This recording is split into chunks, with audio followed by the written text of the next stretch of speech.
When we consider all the different churches and denominations in existence, it seems hard to speak meaningfully of theological unity among Christians. How many times have you heard unbelievers say, "You Christians can't even agree on what you believe. Why do you expect me to become a Christian?" And sometimes we have to admit that it does seem like followers of Christ can hardly agree on anything. But disunity is only part of the picture. As the Apostles' Creed puts it, true Christians throughout the world form one holy Catholic Church. Despite our divisions, the body of Christ is theologically unified because Christians agree on a number of core beliefs that distinguish them from cults and other world religions.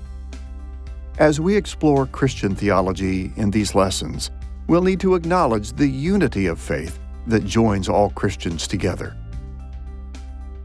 The Apostle Paul spoke of the unity of the church in this way in Ephesians chapter 4, verses 4 and 5. There is one body and one Spirit.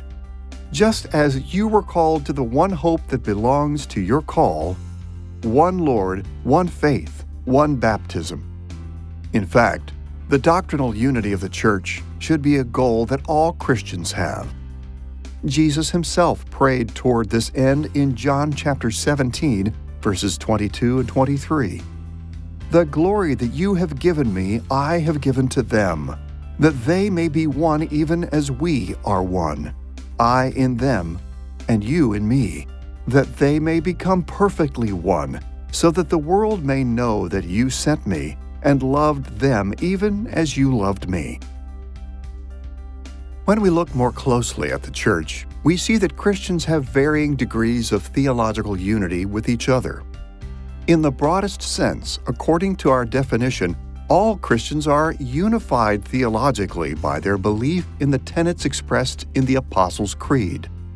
This fundamental unity calls on us to show respect, patience, and love for all who affirm the Creed, no matter what branch of the church they represent, because everyone who affirms the Creed is a fellow believer. In this environment, we must learn to speak the truth in love, as we're told in Ephesians chapter 4, verse 15.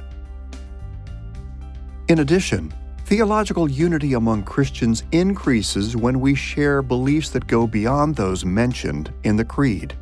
For instance, Orthodox Catholics and Protestants hold in common such beliefs as the Trinity and the divinity of Christ.